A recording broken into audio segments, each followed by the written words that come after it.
Hello, everyone. Welcome back to Black Nerds Matter. Today we have Dr. Alex Davis, a marine scientist from California State University, Northridge.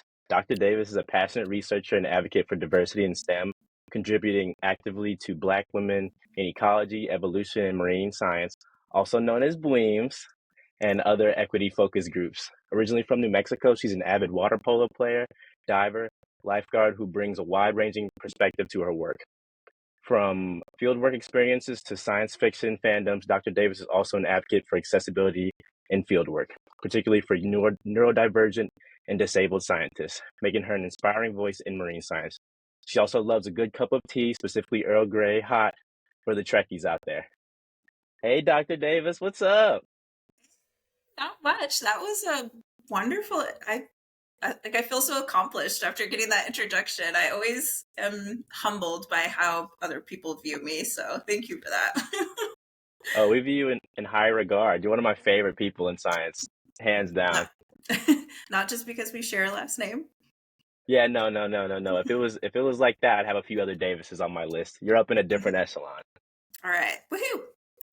All right, so you ready for today? I hope so. Okay. Don't bring everything off your notebook, okay? Okay. So, can you share with us how your home life was growing up in New Mexico, and how did this upbringing shape your path towards your career in marine science and make you the person you are today? Okay. So I always like to say, just because I know a couple of other people, who are quote unquote desert rats, growing up in a kind of void of water, where we just were drawn to water. I don't know, we were dehydrated our entire lives and we just wanted to be around water. But I think that's part of it. And I think that that story is kind of similar to a lot of other people that you'll hear who grew up in desert states. It's just you're drawn to water. I think part of the other reason, just some of my upbringing, is that my mom was really determined to make sure that all of us knew how to swim. And so even in New Mexico, she found us, a swim team to be on, um, and made sure that we were competent water people. And it just kind of stuck, I think, with everybody in my family. One, it was easy because kind of different from other sports with swimming, basically everybody practices at the same time. So even if you have four kids, so I've got two sisters and a brother, we all just went to practice at the same time versus like soccer or something where you go like this age group and then the next hour is this age group and then the next hour is this age group. So logistically, it worked really well for my mom, and kind of functionally, it worked really well for all of us, because we all ended up like really loving water. Me and my sisters all ended up going to college to play water sports. And I have now since made a career of it, which is really nice. But I think the other thing for me was just I grew up in that kind of generation where one, I'm a Lisa Frank, generation. So I grew up with like dolphins and rainbows, like on all of my like stationery. Um, but also like PBS specials about like sharks and like Nat Geo magazines that we had subscriptions to. And I think just because it was so different than anything I encountered in my daily life, it was just something I was always fascinated with from a young age. And so it's just like, cool, like all I see is sand and mountains, but there's this whole other thing out there. So So, what does one do for fun in New Mexico? Like, are you just grilling eggs on the top of your car or on the sidewalk? Like, what's it like? I never did that. So I'm from Albuquerque, which is the largest city. Which, and by largest city, it's still maybe a million people at this point, so it's still not that large. It's great if you like to do outdoor stuff. Like Albuquerque sits in the basin of the Sandia Mountains, which is the foot, like the very end part of the Rockies. And so if you're a mountain person, you can go hiking, you've got skiing. There's also in Albuquerque, there's the world's largest balloon fiesta. And so like every October, we just see hot air balloons just like nonstop all day, every day. I think most people have a story where like a hot air balloon like landed on the street outside their house or like in their Wow. backyard, or like just because they just land wherever they can if they need to put down. We as children were homeschooled up until high school, and so we spent a lot of time just like hanging out together as kids. So we would do like field trips. We would go to museums. We would go on like longer trips to like visit my family and my grandma and things like that. So my mom just kind of just kept us doing stuff all day long. Now as an adult, it's more, there's a lot of things, like it's got a good music scene, a lot of films, like Netflix is a huge presence there. So if you're into film and acting, there's a lot of work to be done there. And again, it's still just like a great place if you like to be outdoors. So, but not in the water. There's, you know. I love how you said it logistically it helped your mom out a lot with you guys all swimming. I think my mom had me and my brother both in taekwondo for that reason because our classes were at the same time. I'd be on one side and he'd be on the other side. Yeah. Um, and another thing I was wondering about is, so you were talking about a bit, I'm trying to think of what I want to say. Okay, yeah, the winter sports and different things doing there. So, but how is doing winter things there and things in the heat? So what is it like? So how's it doing winter sports? Good question. I don't know. I've never done a winter sport in my life. It's always one of the things, especially like after I moved to, I spent about 4 years in Canada after I graduated from my PhD, and everybody was like, what's it like? You know, it must be great. There's lots of skiing, there's lots of snowboarding, and it's just nothing I ever did as a child or as a teenager or as a college student. But I did have lots of friends who did. So I think just like the ability, it's kind of one of those cool places where you have a really varied landscape that allows you to explore different things, right? So if you're into these things, you can hike during the summer, you can ski during the winter, or you can, you know, do skiing during the winter, and you can kayak and things during the summer, because we do have the Rio Grande that runs through Albuquerque. There's lots of kind of backpacking and camping and things like that. And while I think maybe this is probably resonates with like a lot of people who came from like low income families, where it's just like we didn't have the money to do any of those things really, so we didn't. And Hmm. like the first time I ever went camping or backpacking really was I took a class in college, and I took a backpacking class, and that was kind of functionally the first time I'd ever really been camping or anything. I still have never been skiing or snowboarding, although I have been snowshoeing now.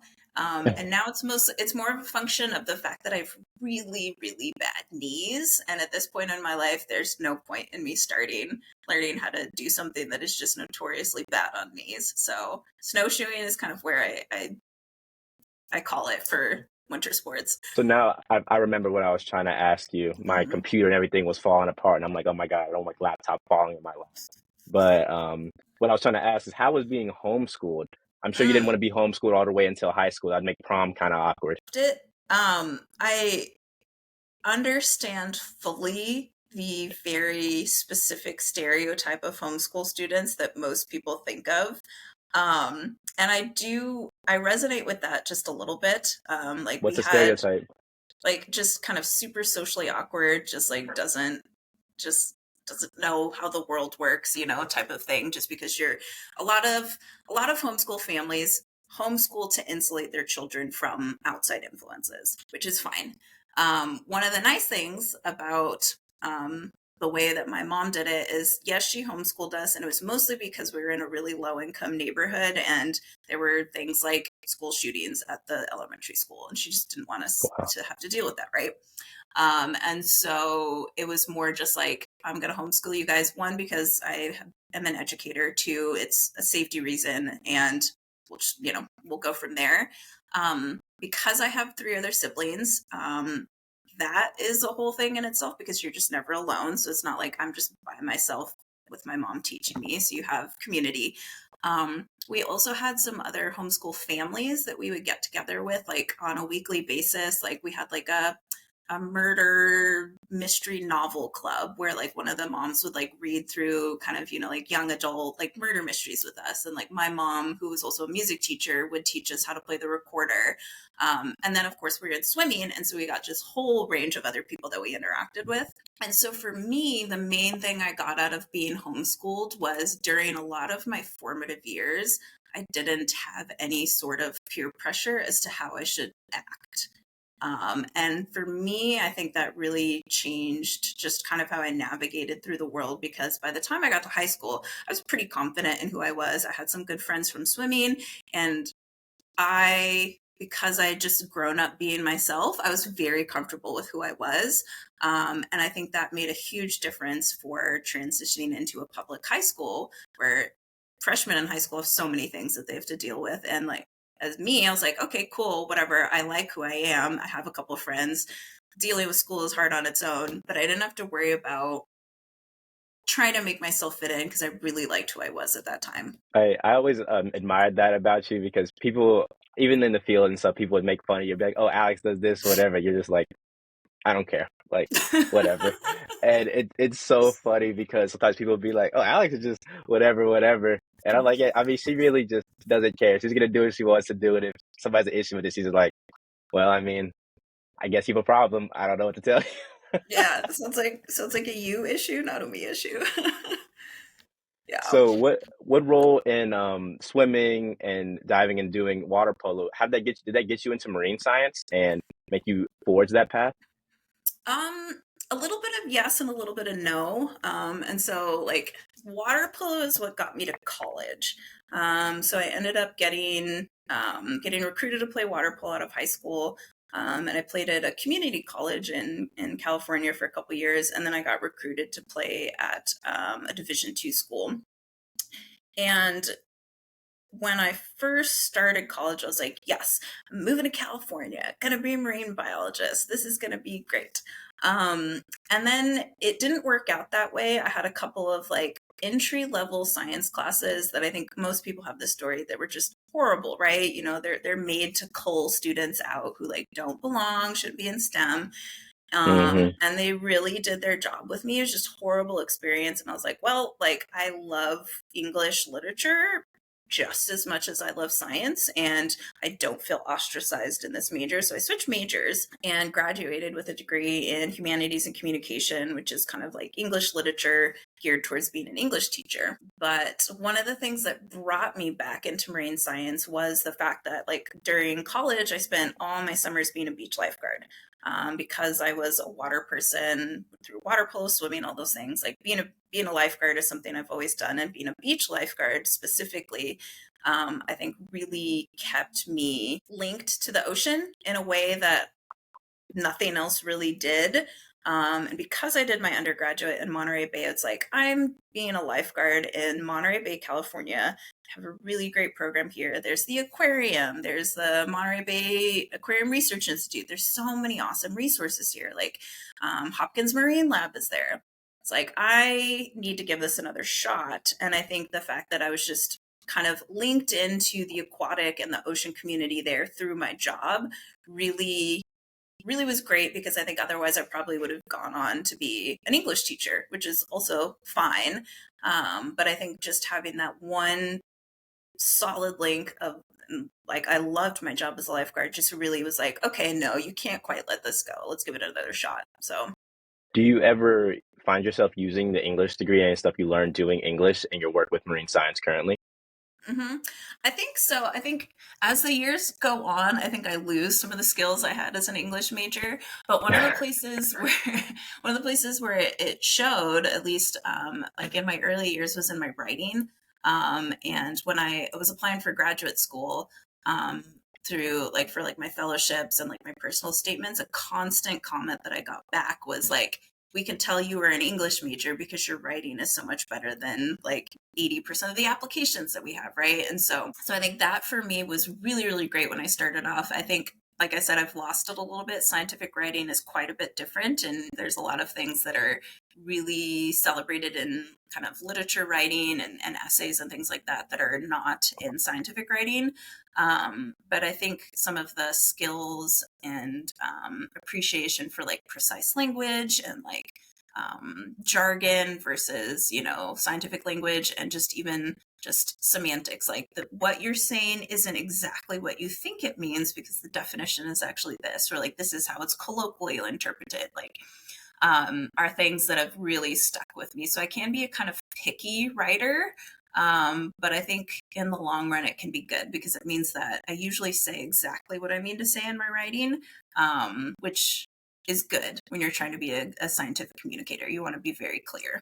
Is there any type of writing that you miss doing when you were English majors you don't get to participate in now? I'm sure scientific manuscripts can be tough. I mean, most people know they're tough, but I wonder, like, is it poetry or things like that that you really love doing beforehand?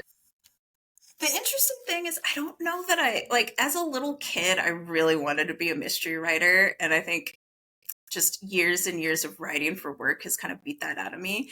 And so maybe one of the things that would be really fun to do is like kind of because I've seen this before where you have like people who have these like really specific scientific backgrounds and then they write, mysteries that like really, you know, hone into those skills that they have. And that might be kind of fun to do. As a poet, I don't know. I was very good at poetry. And it wasn't something that I just would like, I'd sit and like write poems. Although I say that, and then like 2 weeks ago, I found like an old poetry book like in my like mom's garage, and it's bad. So it's probably better that I'm not writing poetry. But I think things like fiction novels are still something that I might like to try my hand at, because just ever since I was like 8, I was always like, this would be a great idea for a mystery novel, or this would be a great idea for a horror novel. So maybe now, like, or once I get tenure, maybe I'll start doing stuff like that. So your haiku wasn't any good? You know, my haiku was good. So I took this environmental creative writing course when I was it was when I was a science major. I went back and I took an environmental creative writing course because I needed an elective as a marine biology major. So I was like, great, we'll merge. And the person who taught it was like real rigorous and kind of like, I know everything and I'm the best at everything, and had this kind of very narrow view of like what was good. And I remember for one of the assignments, it was a poem, and I was just like, ugh, like, I'm not good at poetry. I was like, I'm gonna write a haiku. And she's just like, you have to actually know what poetry is to be able to write a haiku. And I can tell you now, I've never given anybody higher than a C on a haiku. I got an A on that one, so my haikus were good. a lot of what I do to excel in life is to be petty, and I've come to accept that about myself. Yeah, I want you to talk about it. That's something I wonder as well. I know you say you like to succeed a lot when in like spite. Someone says you can't do it, and Hmm. then you do it. What Yeah. led you to have that? I know you just mentioned that previous experience, but did you have any others in your life Hmm. that pushed you towards that frame of mind? Yeah, I think maybe, hopefully, not as similar to people's experiences going into science now. I think there's been a lot of people who made it very clear that I was like subpar compared to what their standards were.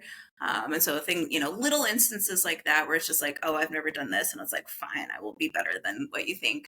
But I did have a very hard time in graduate school. I did not have a great understanding and relationship with my advisor. I think part of it was kind of a disconnect in the type of science that I wanted to do, but also a disconnect in like how to mentor a woman of color in any sort of meaningful way. And things just like questions like, oh, are you the first person in your family to go to college? And like, not even remotely. Like, I'm the lowest IQ in my family. Like, that's why I'm in a PhD program. Everybody else in my family is smart enough to like get out of school. It's like instances like that were very frequent during my PhD. And there were times where it's just like, oh, well, like maybe you should just think about getting a master's and blah, blah, blah. And a lot of those things just led to just being like, well, I'm just like, I don't even care that I'm a PhD. Like, I'm just going to get it out of spite because like many people have told me that they don't think I deserve this. And even to the point, like when I defended my dissertation, it's different at every school, but you have a committee of people who kind of sign off. And at where I went to school, it was 5.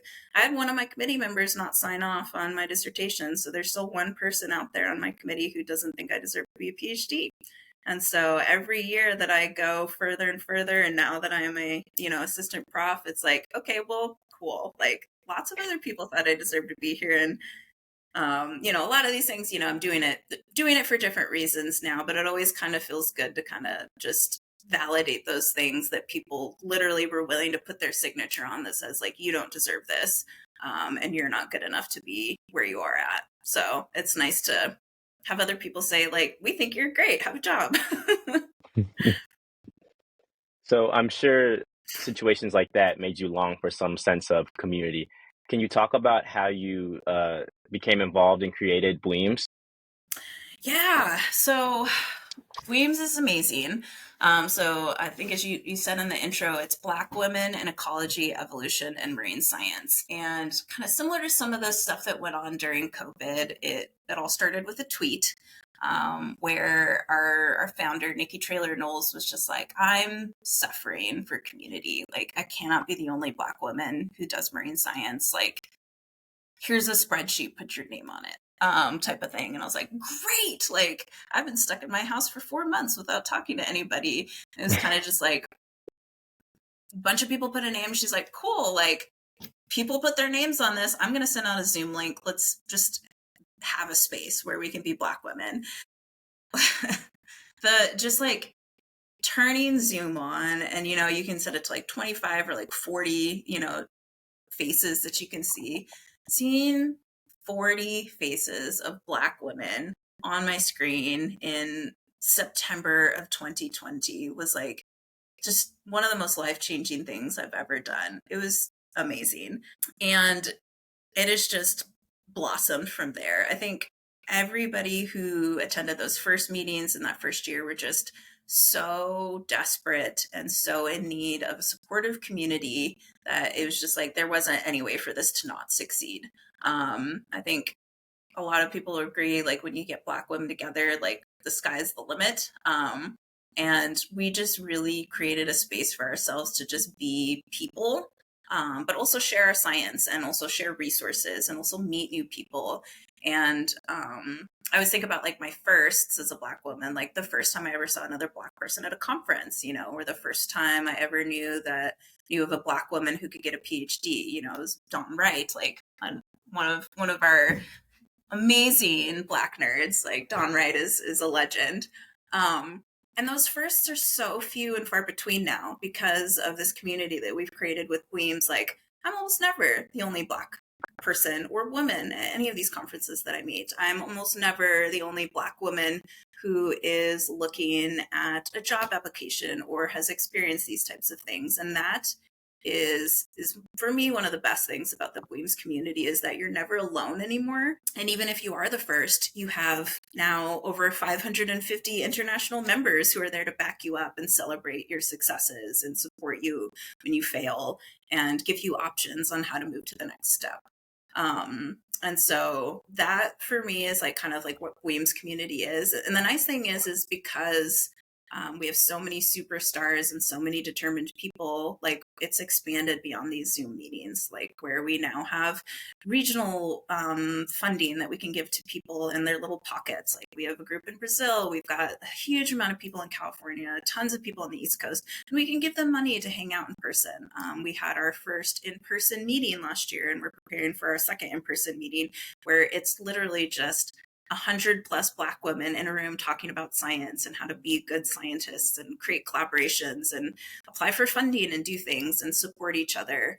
And so the fact that, since that kind of like first meeting, I've been able to kind of help build this community from the ground up, from the internet up, has been really wonderful. And it's just always a place where it's just like, I need a break. I will just engage with the BWEEMS community. What are some of the biggest triumphs you guys had as a organization? For me, it was the conference. That for me was just one thing I was really, really focused on because I went to so many conferences where I was the only Black person, and I was all through grad school, I was the only Black person type thing. And so for me, getting funding and paying for every single person who went to that conference to go to that conference so they didn't have to pay for anything. We paid for flights, we paid for food, we paid for lodging, housing.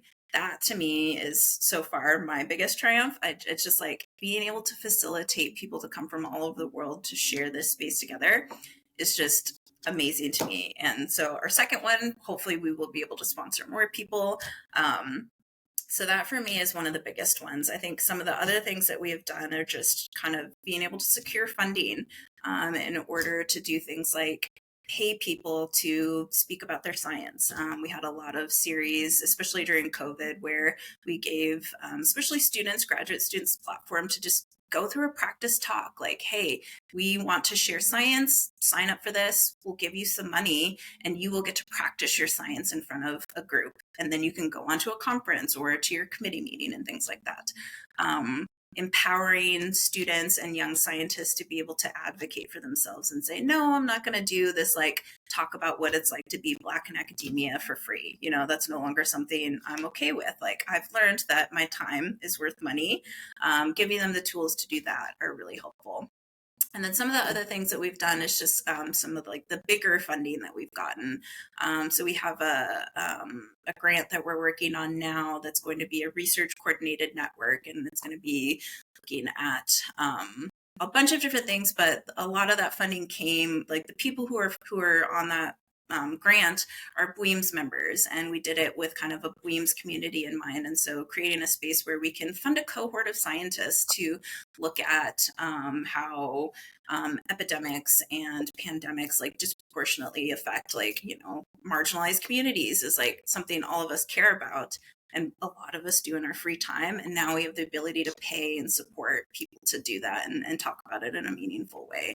And so, yeah, giving people the space to talk about their science, and also giving them money so that they know that talking about their science and being a scientist is not something you should be doing for free, I think is really powerful. Oh, and I love that you said the whole not doing it for free, because I feel like when you start off, especially in school, they kind of put that thing in your head, okay, you have to work for free so you can get here, and you get paid back in it later. And I always hated that so much. I was like, this is too much work to be doing it for free, or especially when it's unpaid internships, and you're like Especially for Black people. Like, unpaid labor is not a good look that you should be toting for Black people.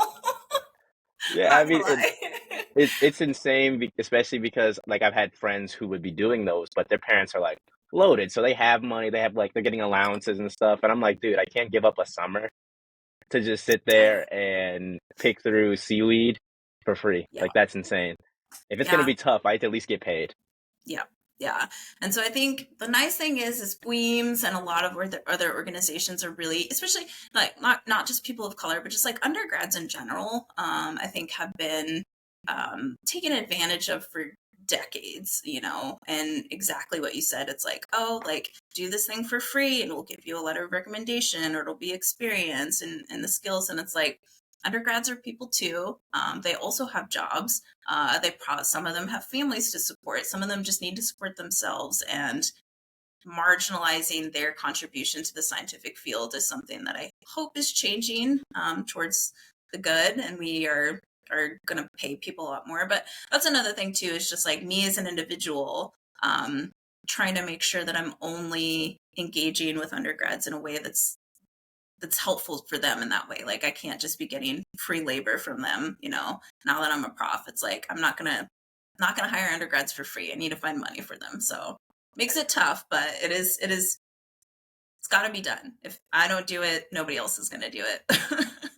Yeah, you see some professors with their assembly line of undergraduate students doing research and Hmm. typing out, and it's like a conveyor belt of publications coming forth to them, and then those people Yeah. don't even get recommendations or whatever afterwards. And that's the same. Like, I've even had that happen to friends of mine. I'm like, dude, you did all of that, and it didn't even put you on acknowledgments. Like, it's crazy. Yeah. Yeah. And so hopefully, like, that is, that is one of the truisms that I would like to keep going through now that I'm in a position to actually, like, engage with undergrads that way. It does mean that it limits my ability to interact with lots and lots of undergrads. But I also don't want to put them in a position where they have to say, like, I can get this experience and not get paid, or I can keep my job and make sure I have a house to live in for the summer. So it's not a great position to put anybody in. So you mentioned some other organizations. What other organizations contributing to diversity, either marine science or not, are you inspired by in the work you're doing with Weems? Let me think. So, well, the one of the organizations that I work with, where you and I met, so the Diversity Project, which is run out of UCLA, I think is a great model for how to engage meaningfully with undergraduates. Kind of going back to what we're saying, having these internships where they're getting paid, they're not fronting the cost for the majority of things. really lowers the bar for the types of people who can engage in science, which is something that I'm just very huge advocate of. One of the reasons why I took the job where I did, so CSU Northridge is part of the California State University, which is a conglomerate of, I think, 23 universities. So California, you have the CSUs and the UCs. And the CSUs are typically master's granting institutions and they're teaching schools. And the majority of them are also Hispanic serving institutions. And so the demographics of the students that I'm working with here really resonate with me because I also went to a CSU. I'm also a marginalized individual. But I think for me, being at an institution like this where they encourage this type of engagement and equity with their undergraduates is really important for me. Because we don't have PhD students who are kind of the like upper tier of research at the graduate level, we've got master's students, we've got undergrads. And for me, that means my ability to work with undergraduates is going to be way more elevated. And I think that for me is a huge step in equity and inclusion in sciences. Some of the other groups that I've worked with kind of in the past, I've worked on just like a lot of like little EDI groups and things like that for societies, departments, and things like that. And those are always good and frustrating. I feel like they always have kind of like a limited term. You get a couple things done and then you move out. One of the groups that I might start working with in the future, I just had a conversation with somebody about that, is let me make sure I get the name right. This is why I have my notes. Disabilities within ocean sciences. And so I've spent the last couple of years interacting with their founder, Riley Boyd. She's currently at OSU, and she's just doing so much great work for kind of disabilities in ocean sciences. And so we had a chat recently about me being a little bit more involved with that organization, which is just amazing for me because as a individual, I have a lot of identities, but it's really hard for me to put all the effort into like leading with all of those identities. But being a person with disabilities is something that I'm never going to not be. So kind of to be invited into a space and be able to help support that and kind of lend some expertise and just some support for that is really awesome for me. Okay, that's wonderful. I'm really glad that you brought up disabilities. I was wondering about, I mean, you mentioned to me earlier about being neurodivergent. I had no idea you were until you sent me your blurb. But I guess maybe I should have guessed. But I'm wondering, how has dealing with autoimmune challenges and being neurodivergent affected your approach to field work and just science in general? It's a lot of learning. So kind of just to big scope of like some of my disabilities. So I am not visibly disabled, which I think is a whole other thing in its own. It comes with its privileges of people just categorizing me one way, but me kind of navigating life in a different way.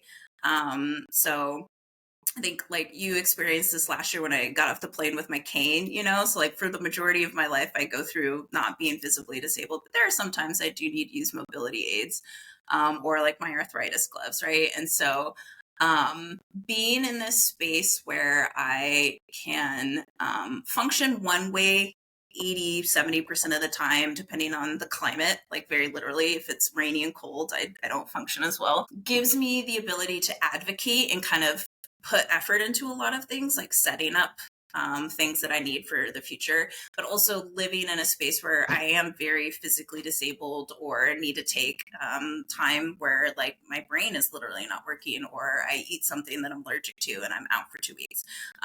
Also gives me that lens where I'm just like, here are all the things that I have to deal with. I'm looking through the lens of a person with a disability on multiple different levels. And I think it just allows me to think ahead, one for myself, but also be an advocate for other people who come after me. I think that is one of the most important things. It's like, for the most part, I can kind of get through a lot of stuff without any sort of accommodations and things like that. But when I need them, I need them. And knowing that if you don't have access to them and you can kind of muddle through without them, really lends weight to folks who need accommodations or any sort of help in the field 100% of the time. And so I think having that lens just for me changes the way that I plan for like field work, things like that. It was a really long-winded answer. I don't know if I actually answered all of it. No, you answered it Hmm. perfectly. I'm wondering, Yeah. how do you think that institutions can find ways to make fieldwork more accessible and inclusive? I Mm-hmm. remember even a time when we were at WSN, there was someone speaking about disabilities and saying, "Oh, you having a sign that says, oh, for this job, you need to be able to lift up 30 pounds." It's like, no, there's plenty of technology out there to help Mm-hmm. somebody lift up 30 pounds, and Mm-hmm. they might even have a way to make something more efficient because they've had to do things so in so many different ways throughout their Mm-hmm. lives. And I'm wondering, Yeah. what do you feel about that, and how do you even prepare yourself Mm-hmm. for going out into field conditions? Like, I mean, you're in Mm-hmm. Maria. That's a pretty interesting place to not have. You know, you might have access to all the things you would have in America when it comes to disability, just because it's a different Mm-hmm. country. Yeah. So the person giving that talk was Riley, and she's awesome. Which is why I'm really excited that she wants to keep working with me on disability stuff. So there's a lot of different levels to this. So as kind of one is thinking is kind of changing the way that you think about what marine scientists do or ocean scientists do.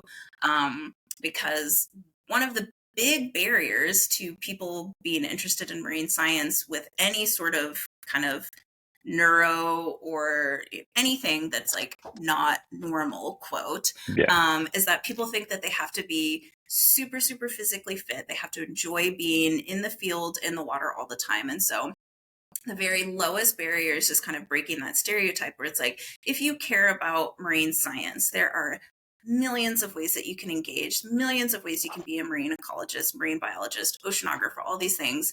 We always call it like, we've got our desktop ecologists. There are so many different ways to engage in the marine community without having to ever step foot in the field. That being said, field ecology is fun. I love being a field ecologist, and I love being able to go out and be in my study system. And so the next level is figuring out, okay, how do we make sure that it's safe for people? And some of these say, there are certain things like if you cannot swim, you need to learn to swim before you get in the water.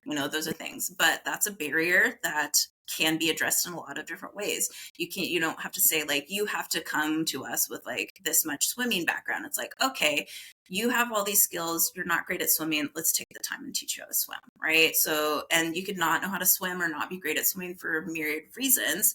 Some of those that can have to do with a disability, some of those can have to do with upbringing. And so kind of getting rid of the rigidity around those requirements for jobs is a huge thing. And I think that was what Riley was alluding to there, and something that we talk about a lot in kind of like these in the scuba realm, because kind of the classic way of getting people scuba certified is like, if you cannot do this swim thing day one, you're done, right?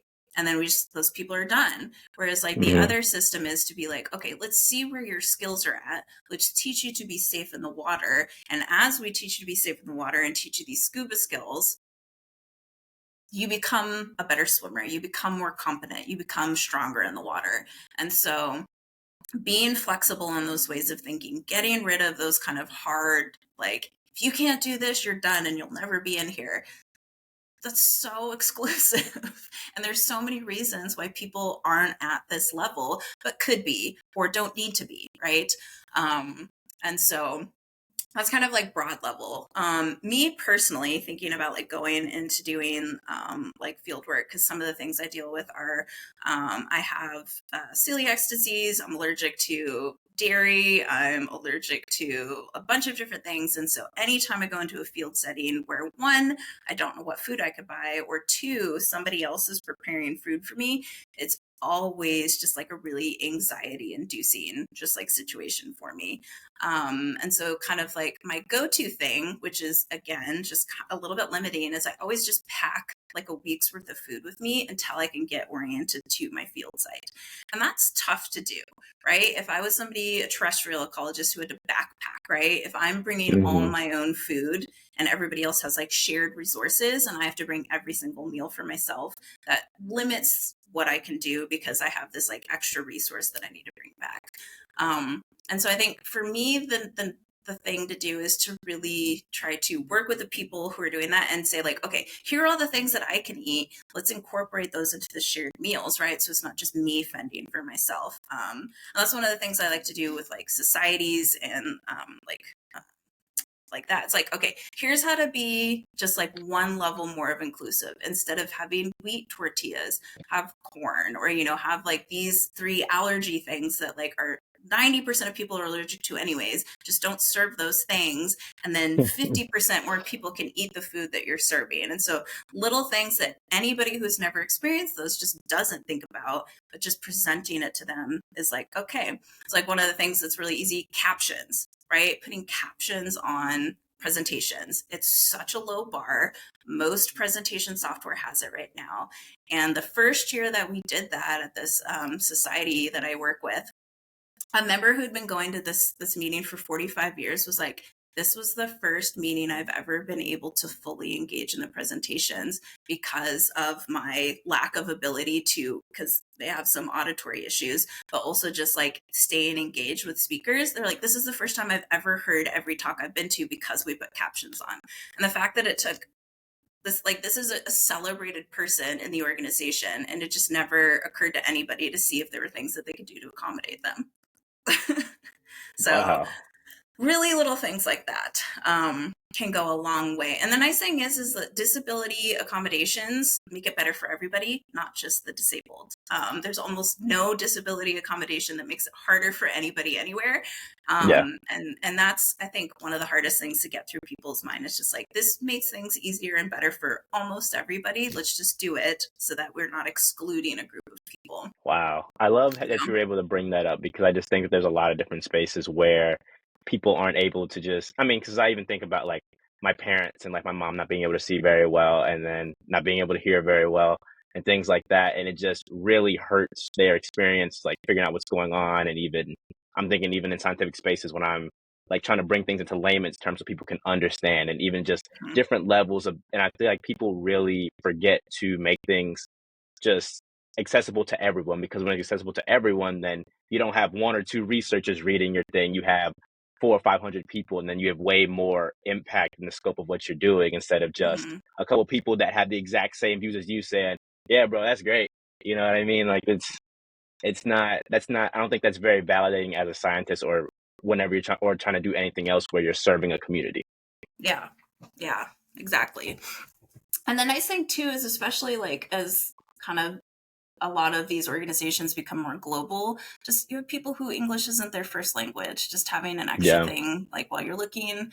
Um, and then like even thinking about those who are neurodivergent, just like attention, like being able to like focus on a presentation, using colorblind friendly color palettes. There are so many just like little itsy bitsy things that just make it so much more inclusive. But if you've never experienced any of those things, you just don't think about them. So a lot of what I do is just bringing up issues that I have experienced or somebody I know has experienced in any way, shape, or form, and bringing it to the attention of people who can make those changes. that's wonderful. So I'm wondering what kind of neurodivergence do you experience in your own life? Like my mom's a special ed teacher, and I've Hmm. worked with Special Olympics. People like to joke that, oh, were you in it? Like, no, I wasn't in it. I was Hmm. working with them. Hmm. And I was just wondering what do you have with that? And how does that affect what you're doing in science? Yeah. So I guess I'm like, I go through the thing where it's like, I am very highly and peer reviewed self-diagnosed as like autistic. My mom is autistic. I think everybody in my family is autistic. But I guess probably one of the things that I think about is like, I'm very good at masking, because I'm also a really big introvert. And that often surprises people. So I do a really good job of like acclimating to places that I'm in. But it comes at a cost, because there are, there's like emotional and kind of like mental labor that goes into that a lot. And especially when I'm in the field, I find that just kind of like that mental and emotional fatigue is really, really prevalent when you're also physically fatigued all day, every day. So kind of in like my daily life, I can kind of manage doing a lot of, social interaction and stuff because, I'm walking back and forth, I'm going down the hallway. But when we're in the field, we're diving 9 hours a day or whatever it is. And it's just like sometimes at the end of the day, I don't have the mental cognitive ability to like engage in the same way. And so that can be really hard, especially when you're like in a communal living space. Hmm. I think some of the other things that I think about is there are have like high I have like both like super super high anxiety around like the unknown, but also like at some point the ability to just be like, whatever, it's unknown, sure, like maybe I'll get out of this dive alive, which isn't the greatest balance, where it's just like I have like super super high anxiety and fear around like travel, right? Like getting you all to Maria when I it's just like the most anxiety inducing thing. I'm like, what if something goes wrong? What if one of their tickets is wrong? And I just sit there in this like anxiety bubble, just like very debilitating until I'm like physically on the plane. I'm like, well, I can't do anything now. And then as soon as we get off the plane, I'm like, what if they don't let us through customs? And so like as a grad student, it was a little bit less because like, okay, other people are with me, I'm not in charge. But now as I get to be like in charge, I'm finding that way more debilitating than I used to. And then kind of like conversely on the other end, like I'm out on a dive, it's just me and like my dive buddy. I'm like, whatever, I don't have a plan, it's just me. And so I go through these like big flip flops of just like kind of crippling functioning anxiety, I think due to like my overthinking and my over planning, and then just like it is what it is with no plan whatsoever, which isn't the greatest way to navigate. But because I know that about myself, I can put in like I put in things, right? And so I do rigorously plan. I've got everything planned out. You know, I have all these things so that like if I do shut down mentally, I still just have all the things that need to get done. And I can just be like, okay, great. Checklist. I love a checklist, right? You know, like those types of things bring me a lot of peace and a lot of centering. And so because I know that I will go through these highs and lows, and especially when I go through those kind of like really big disassociations where I'm just way too overstimulated and I cannot function, if I have that checklist, I can still do all the things I need to do, which is really important from a safety perspective, but also just from like a managing perspective. Like, okay, like we need to make sure everybody's back on time. You know, we need to make sure everybody's at dinner. We need to get these 3 things done. Great. I didn't have to think about them. They're on my checklist. All I had to do was say, you know, you do this, you do this, you do this. And so for me, that's one of the things that maybe being an older sister, because I've always kind of had to be in charge and organize a lot of things, has Yes. really served me well. Now that I know that I have these kind of big disassociation events when I'm just completely overstimulated and just cannot think, basically. So, yeah, I'm I'm glad I sorry hid it for well, teacher. you said what? I said I'm glad I hide it well. Yeah, I literally had no idea until you said that. Like I can like now that I'm thinking back, I'm like, yeah, I can see now. Because usually with people I can tell like pretty Hmm. similar like early on just because of the stuff I had to do as a kid with Hmm. Special Olympics, and then my mom being a she would tell me when people like, oh yeah, that kid that's doing that thing to you in class, they're not being annoying, they probably have some kind of disability or whatever. And I'm like, Hmm. okay, and then they're like, oh, they're Hmm. autistic or whatever. But with Yep. you, I never thought that until then. I knew that the physical disabilities thing because you would Hmm. have the cane and different things, but that's Yep. so interesting that you have all these different things going on and nobody knows but you, that you're just sitting in the back, just like, hmm. Yeah, and it's so funny. Okay, the other funny thing is that I recently, because you and Brennan had mentioned how you just don't get me during text messages because I'm like really dry and you're just like, we thought you hated us, blah blah blah. Yeah, So yeah, my yeah. partner told me the same thing recently. He was just like, yeah, for the first like year we dated, I didn't actually know if you liked me because I couldn't tell anything from your text messages. And you'd be like, yeah, that sounds great. And then you'd show up to something and be super excited. And there was no way for me to be prepared for it because your text message didn't convey any of that. And so, yeah. I'm learning little things about how I communicate are not exactly the way that I think I am. And now having, I think that's the fourth person who's told me that, I'm like, oh wow, I just been texting away in the driest manner possible, and I never thought it was being misread. Yeah, I mean, you could put an emoji there, here and there. It wouldn't kill you. I really don't think it would. And I'm sorry for texting you about stuff last minute because I didn't know your anxiety was like that. I know sometimes I'm just like, hey, Alex, can you do this? And you're like, Diedrich, this is like the day before. I'm like, oh, like my bad. At least, yeah. You are one of the ones who's maybe the worst about that, but that's okay because now you have a space in my heart and I can't get mad at you. I know I had to get you to like me first before I started messing up. That's the Yeah. key. Yeah. No, it is funny. Yeah, it is. It's one of the things that's nice about, I guess, like moving up in the academic world is like I have a little bit more control over things like that, where it's like, okay, if stuff goes wrong, it's literally only my fault. So I only have I have less anxiety when it's only me to blame versus like I have all these people to take care of. And so when I'm setting the deadlines and they're like my graduate students and I can be the taskmaster, it might be a little bit less anxiety inducing. We'll see. I say that now. It could be 10 times worse. Who knows? The the craziest thing about this interview is I was planning on getting I didn't plan on the science part going this long at all, but you had Mm-hmm. so much of the scientific background that I had not known about, especially I thought I knew a lot about you. I mean, we spent all that time in Maria, but I was thinking, like, oh my God, there's so much I didn't know. And then we're already 50 minutes in. I'm like, whoa, Mm-hmm.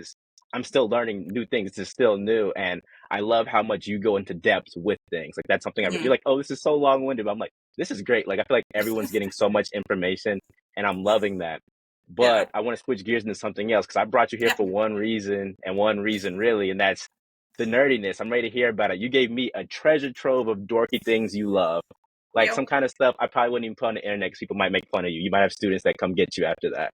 But what makes you a nerd, and what do you love about it? As I wear my Buffy the Vampire Slayer shirt, and I don't know. I never thought of myself as a nerd growing up. I just, again, which is maybe just kind of indicative of like um, some of the neurodivergence that I indulge in. Um, I just think lots of things are really neat. I think science fiction is just a wonderful way to escape reality. And I think horror is another wonderful way to escape reality. And so just like those things bring me so much comfort and so much joy that I just like can't not be obsessed with a lot of things. And yeah, kind of like broad strokes, like that is how I think about it. It's just like Buffy brings me joy. Like watching Star Trek and thinking about like all of the hours I used to spend like with my family watching Star Trek bring me joy. All of those things are really associated with like good memories and ways for me to not think about some of the worst times in my life. I think is Hmm. why I just like fixate on that. Like I like to watch TV to like not think about the real world, and what better place to do that than like science fiction fantasy. So I know you talked a lot. You told me a mhm, lot about how you love Nichelle Nichols and Star mhm, Trek and Michael Dorn. What other figures and types of media do you love? I know we see Buffy the mhm. Vampire shirt, all of that. What other Yeah. kind of fandoms are you interested in? Mhm.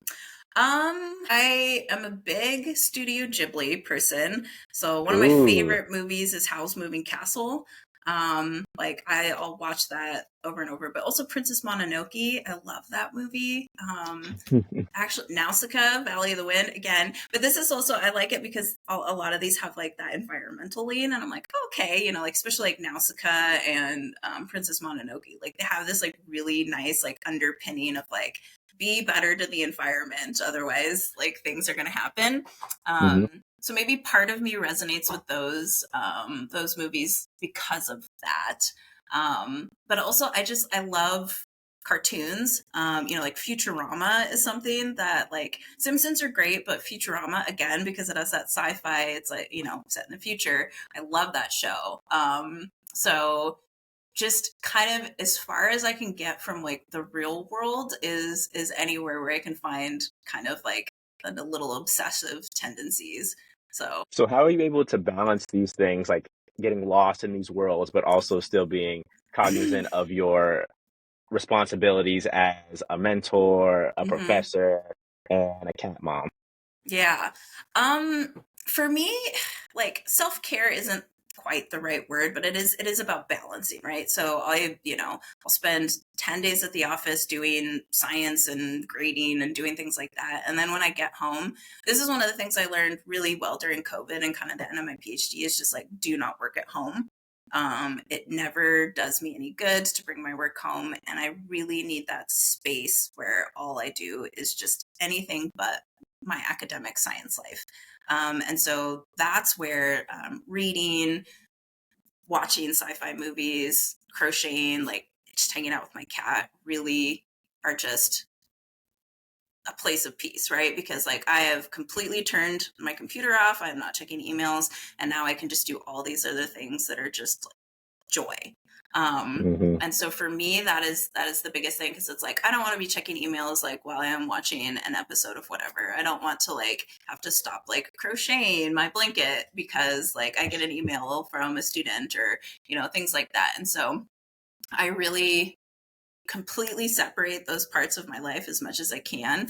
And then I think that just makes it so that I enjoy all the other things about myself a lot more, because I'm not thinking about anything related to my job when I am watching Star Trek or Murder, She Wrote or whatever it is. And then you get a text from me saying, "Hey, Alex, can you book my flight?" And Yes. And then I go, KK, I'll text you tomorrow. yeah, I'll ask Paul, and then I'll text you tomorrow. I'm like, okay, sweet. Yeah, yeah. No, and I think like for me, I think that is like one of the biggest things I've ever learned is just like no email alerts on my phone. If somebody is at the point where like they're texting me, that's okay, because like I've established like some other sort of relationship with them, and what is what it is. But like not having email on my phone, and just like I don't ever open my laptop when I'm in my house. It's just like I'm just watching TV or I'm just reading or whatever. It's just so key to just being able to actually like engage in work when I get to work, because it's like great emails. That's what I do in the morning. I don't do those after 4 p.m. Things like that. And so it's just like it very compartmentalizes these things for me. I totally get that. For me, one of the biggest things, especially like since graduating and being at home, was I would do emails and meetings and different things on in like my backyard. Do all that on my computer in my backyard. And I mean, I take these calls, do these interviews in my closet. And so it's just like separating that, because when I remember when I was really unhappy in undergrad was when I would come back home from class, get in my bed, do my homework in my bed, then turn on my PlayStation. I realized, man, I'm not moving from like this 4 meter like circle at all. Like I go to class and I come back and I'm living in this little bubble. TV, like entertainment's here, work's here, like Yeah. interacting with other people is here because I'm talking on the game or calling my mom in my bed. And I was like, oh Yep. my God, like, what am I doing with my life? And I realized I even like found this YouTube video and it was saying, yeah, this is one of the things you can do to make your life suck. And it was like, and that was one of the things, having your whole life be in one room. And it was Yeah. having your one room be your everything room. Like it's your Yeah. bedroom becomes your all room. And that was my Mm-hmm. problem. And now I have Yeah. like, I'm in the house doing everything with a different part of the house. And that's helped me Yep. out a whole bunch with everything. Yeah, yeah. And I got really lucky right before COVID, because like the month before everything shut down for COVID, I was living in this like little studio apartment, and I moved like March 1st, 2020, and like March 15th, everything in the city that I was in like shut down. And I cannot imagine what life would have been like for me if I had been in that tiny apartment and just had to do everything. Like, cause there wasn't even enough room for a couch, it was like a bed and a chair. So it would have been, yeah. So I was very fortunate in that way to like move to a place where I could have separation, where I had like a desk and then I had my bedroom. And it's just like, that is a luxury that not everybody has, and I'm just like always so grateful. I'm like, I have a bedroom that's just a bedroom. That's really great. Yeah. How has the transition been from living in Canada to living back in the Mm. States again? Because I know you were in Vancouver for some time. Ask me again in a month. Um, it's it's an interesting time to have moved in a couple of different ways. So I really liked living in Canada. I really liked living in Vancouver specifically. Edmonton was a bit different. There are a lot of things there that were like not great. One of them being like the fact that it got to negative 40 degrees. That's where Oh boy. Celsius and Fahrenheit meet. And again, I'm Oh not boy. a winter sport person, but I really liked living in Vancouver. I lived walking distance from the water somehow. Like we found this tiny little apartment. I could walk down and just like look at the water, which as a marine person is just really lovely. And it's so funny moving to California and then having to drive an hour to see the water. after living in Canada and you could walk to the water. So there's like all these like little discrepancies. I'm like, well, that was really nice in Canada. It is nice here because it's, I'm not dealing with just like cold, wet, damp rain year round, which for me, because I have got really like debilitating arthritis at some points, like I haven't had to wear my compression gloves like once since I moved to California, which, in Vancouver, I wear them kind of nonstop just because my hands just get um, so painful. So things like that are really nice. It's nice being back in California because this is where I got my start as a scientist. So it's really fun to be kind of working in both a kind of funding system and an ecological system that I learned in. So I get to work in California MPAs. I get to tap into like the vast amounts of funding that there are for like California researchers, which is really great. But it's also, just an interesting time to be an American and be back in the United States. And so we shall see how that goes in the near future. So how have each of the different steps in your life changed how you felt about science? So I'm thinking, for instance, PhD student, then postdoc, now professor. What are some things you loved at each step? What are some things that weren't the best? I know you mentioned before your PhD journey that was kind of tough, but how has that been going to these three different things like sequentially? Okay, so PhD student, one of the things that was great was just having a PhD community. So I did my PhD pre-COVID, everything was in person, all that type of stuff, right? So we had a really great grad student community at Oregon State, which was just nice. There were people at your career stage, people just a little bit above you, new people coming in.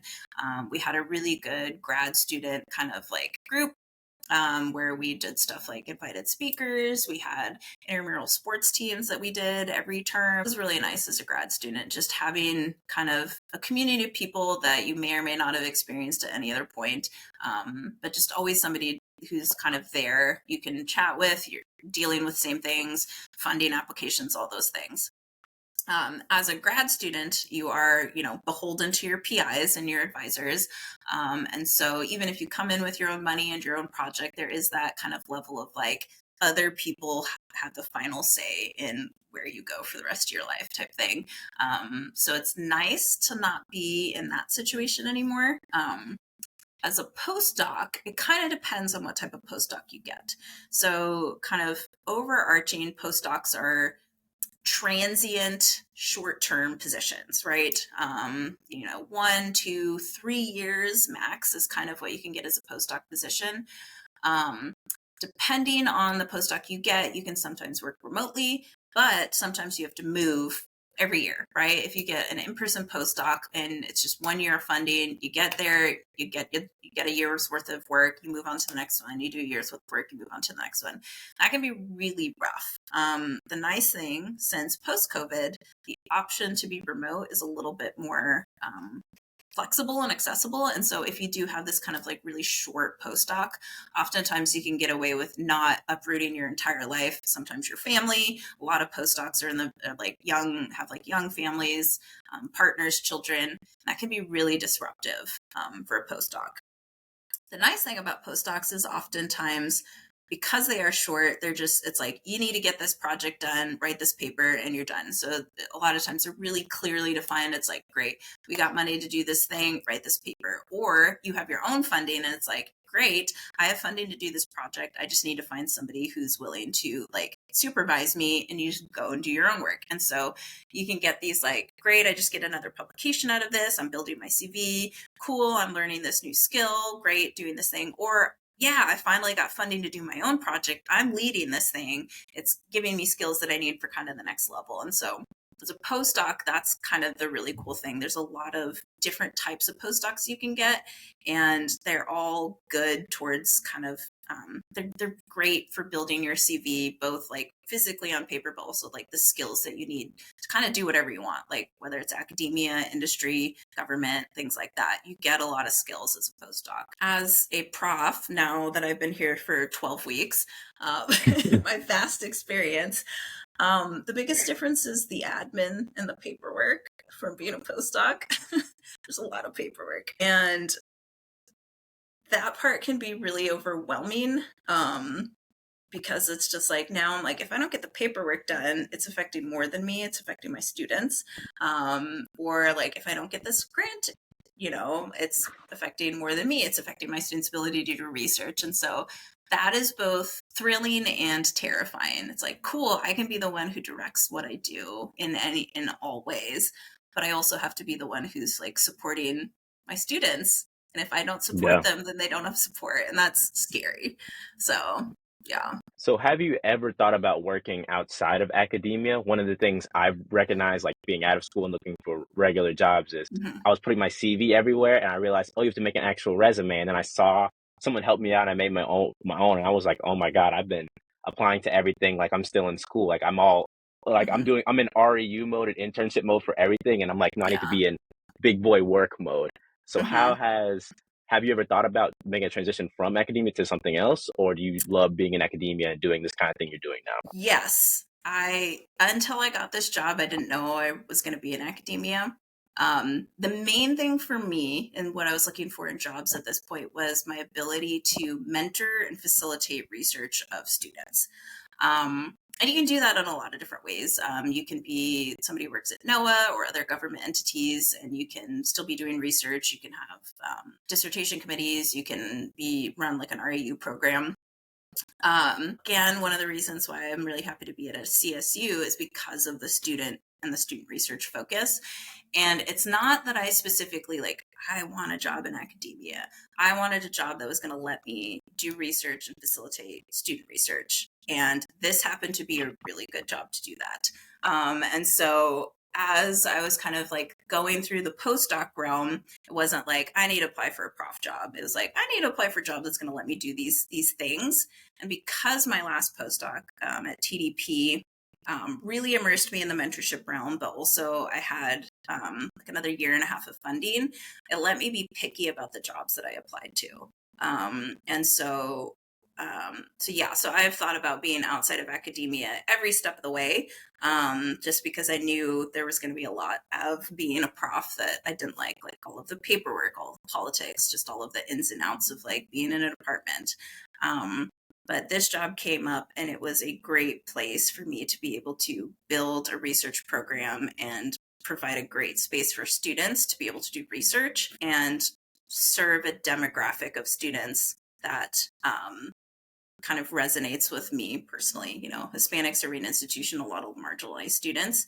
And so for me, that was why I chose this job, not specifically because I get to be an assistant professor. So, yeah.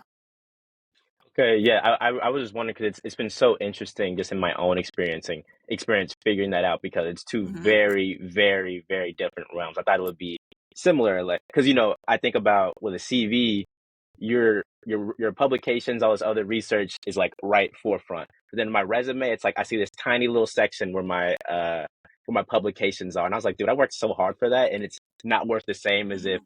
I go to school. And for instance, with me, I was like looking for grad school, looking at like Stanford, and they were like, yeah, like we'd be interested in you. And I met like some really cool people and all that. But then I'm struggling to find a job, and I'm like, dude, how can I be qualified for Stanford but not a regular old job? Like that's crazy. That was Yeah. crazy to me. But then I realized I wasn't selling myself in the right way for that other stuff. It's not that I'm not qualified. I'm just using a school resume Hmm. for an industry job, and they're like, we don't like give a damn that you got a fellowship or had a scholarship for this. Like, what does that have to do with us? Skills. What Yeah, did yeah. you What learn? Yeah. yeah, what does that have to do with us? We're trying to talk to stakeholders and doing all that. And I was Mhm. like, oh my God, I had no idea because going to school and doing all these different things, and even with the mentorship we had at TDP, it was preparing us a lot for grad school. And then when I decided Mhm. not to do that, I was like, oh my God, I actually don't know what I'm doing at all. Yeah, it's very different. Even within kind of academia, the type of job that you apply for, I've got multiple versions of my resume. So if it's like a teaching heavy job, I like switch things around. If it's like at an R1 where all they care about is publications and research, I'll switch stuff around. And so it's hard to know. And you have to do a lot of research into like what people are looking for to make sure that you're putting your best foot forward. And it's all the same information. It's just how you present it.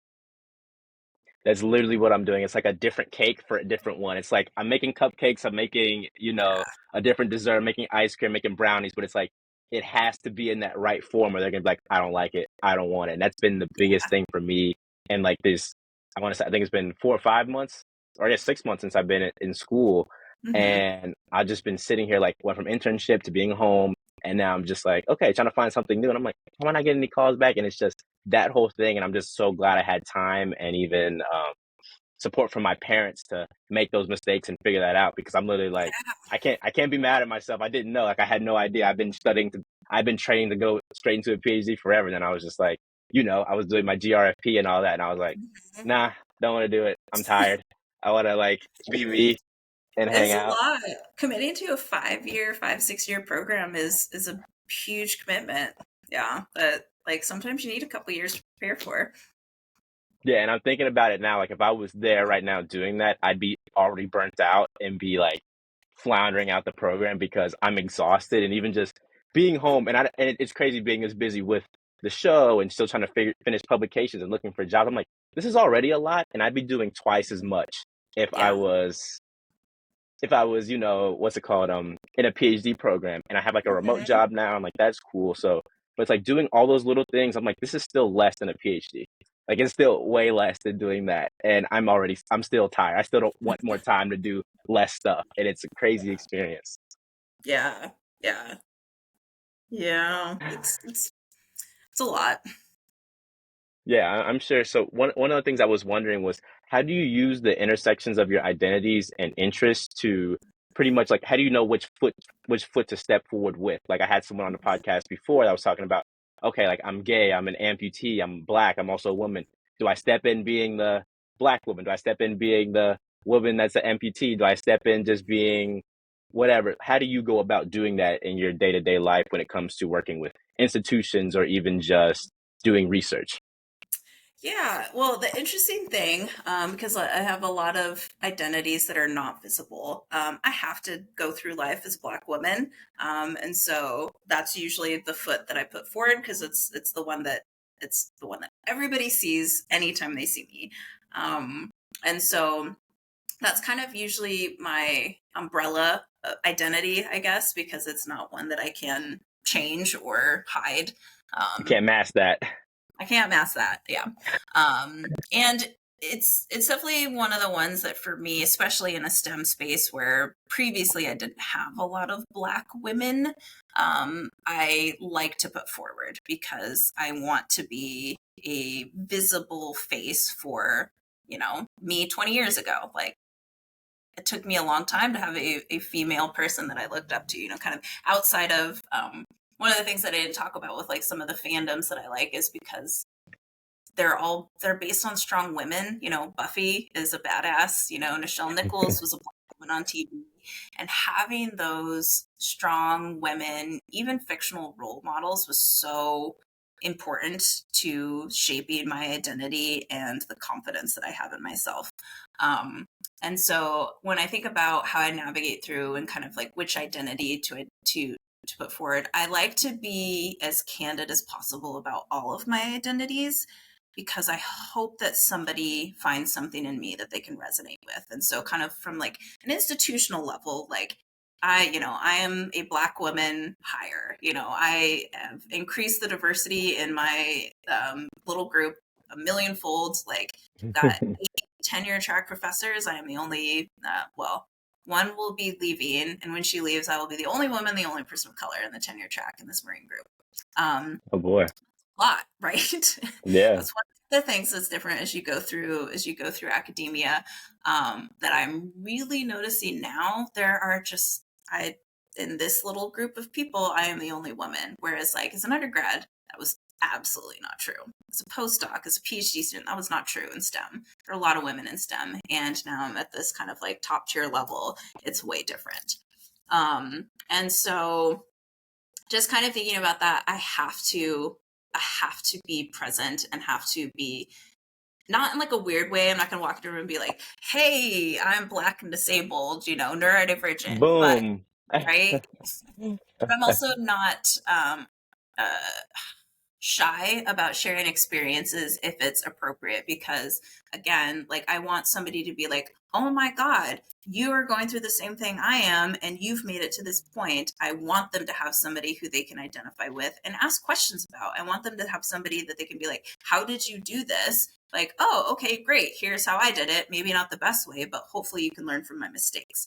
And so things like, well, the conference that we took you to, WSN, one of the big things was creating these affinity group mixers, right? And so Mhm. it gives you the chance to, like, if you're the only, what you think is the only person in your affinity group, actually go into a room and see like, hey, there are a bunch of people who are the same as me. Gives you a low bar to start a conversation. Find somebody you have like some sort of background, shared background for, somebody who can give you resources for whatever you're struggling with or whatever you're starting to set up. Like, oh, cool, like you also want to start a group at this institution? Great, now I have a partner, I have a collaborator. And so being visible in those things, even when some of my disabilities and some of my identities are not visible, being vocal about those things, is something I try to do as much as possible, because I want people to say, you know, I may not look like you, but you have this shared experience. And now I have somebody I can talk to about that and help me navigate through this, because I don't know what to do. Or maybe you and I can do it together. Okay. Yeah. So I know when you were doing your PhD, you were doing some different research. It was in the Caribbean, correct? Looking at fish and things like Hmm. that. And then you helped us out in French Polynesia with the blue-green chromis. What kind of Hmm. research are you doing now as a professor? Absolutely nothing. I have no research whatsoever. Um, what I hope to do is kind of two streams. One is going to be hopefully based here in California, looking at species habitat use within California's MPA system. And one of the reasons why I want to kind of tap into this like rich diversity of type of research and also funding. California mandates that we keep monitoring and keep researching how our MPAs are working, is that it gives me a local source of research that students who cannot take the time to go on long field expeditions or summers off and things like that have the ability to participate in research right off their coast. And so some of what that'll look like is looking at different types of habitat, how fish use them, looking at non-traditional habitats. So a lot of what the fish use out here are the rocky reefs and the kelp forests. But are they using different types of sand to forage for food? Are they using biogenic habitat, things like corals, like the deep water corals, the kelp, the sponges? How are they using those? And so kind of understanding how some of those important fish populations and fish species are using those is one, something California cares about.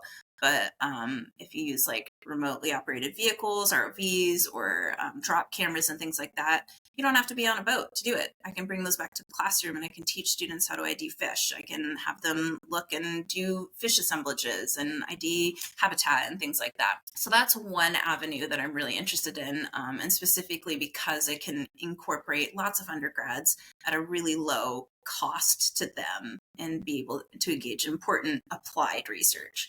The other kind of vein is likely going to be going back to Maria, and again, kind of looking at probably some of those nearshore habitats, like where you did your work and a lot of the TDP products or projects are, and probably setting up some maybe more long-term monitoring, especially of like small fish and juvenile fish that are important, and really heavily studied kind of offshore, in the fore reef and the back reef and things like that. But some of those juvenile stages are not as well understood. And so I think that is going to be the other one. But it's going to be a lot of fish counting, I hope. I love to count fish, but I also Yeah. I love to map habitat.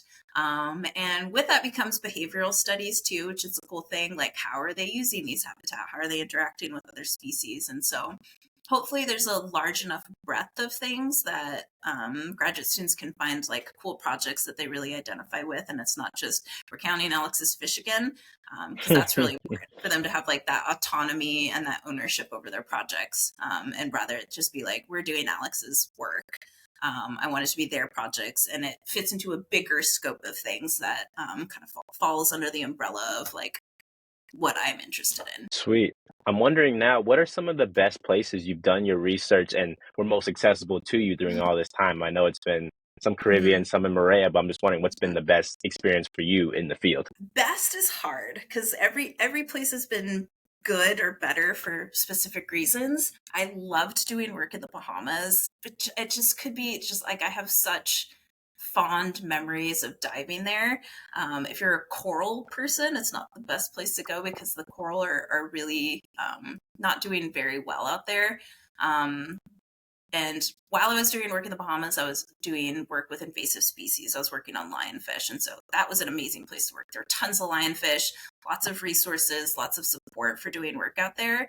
And that made that a great experience. The work that I did in California as an undergrad was also amazing. One, because it was some of the first science that I did, and I got to do a bunch of different types. I got to go out to a boat, I got to be a desktop ecologist, I got to go out to the field.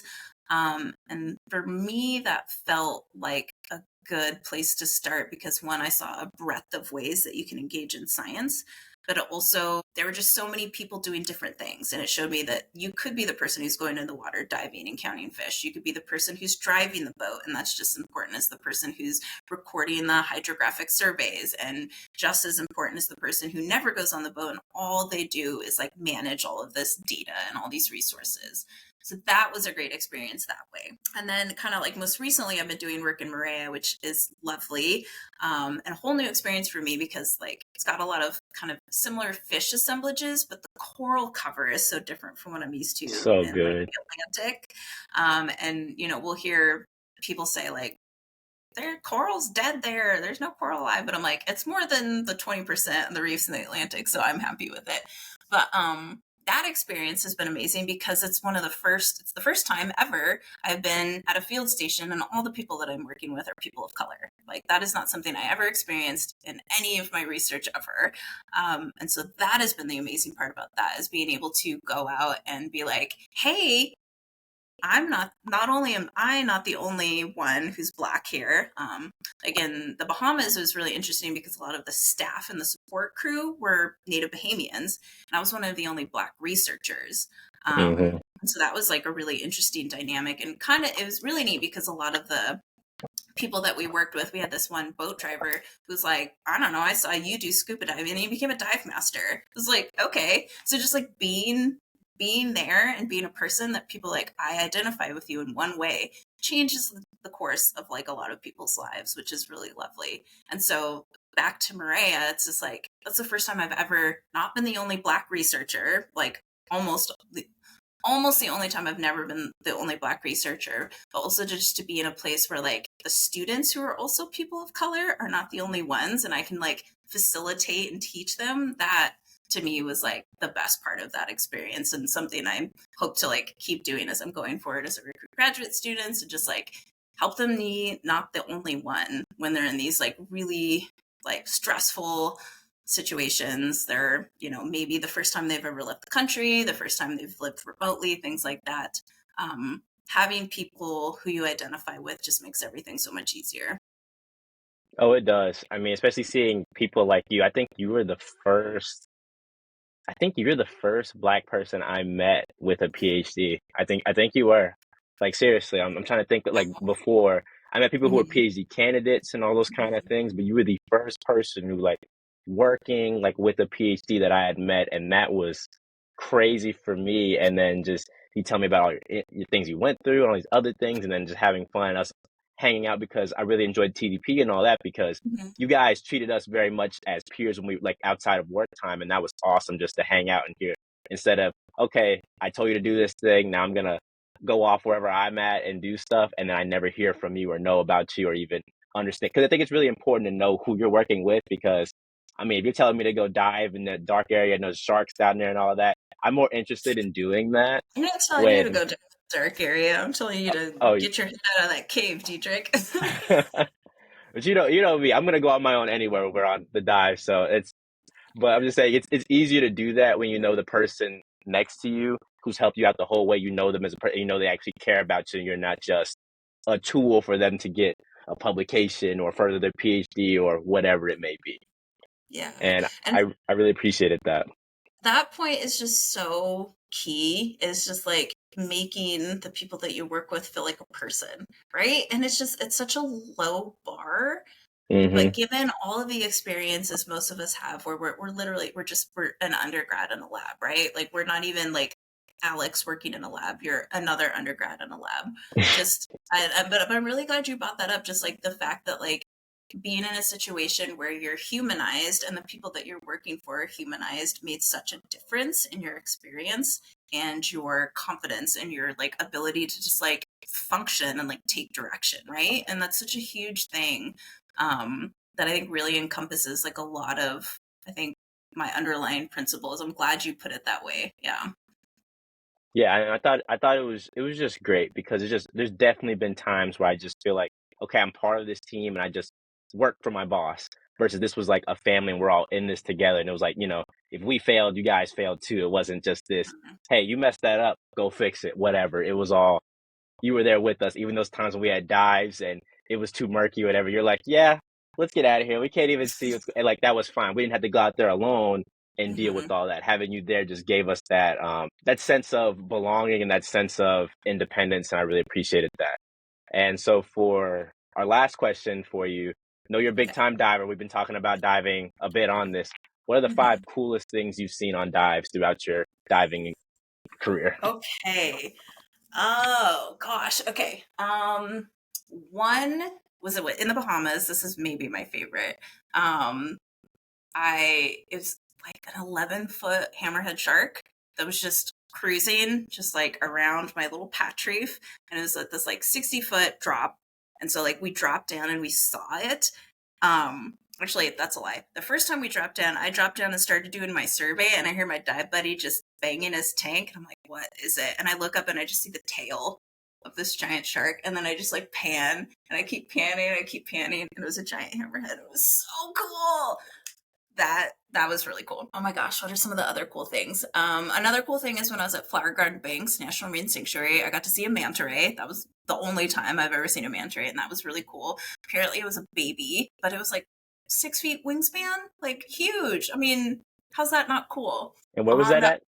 that was at Flower Garden Banks National Marine Sanctuary. So they have these kind of like seamounts in the Gulf of Mexico. You have to get to Okay. them. They're like 1,000 kilometers offshore. Really cool. I got to do that for a live aboard lionfish survey that we did out there, which is really fun. Let's see what are other cool things. The other really cool thing there is that it's like 98% coral cover, and that was the Wow. first time I'd ever seen just an actual coral reef that's actually just coral.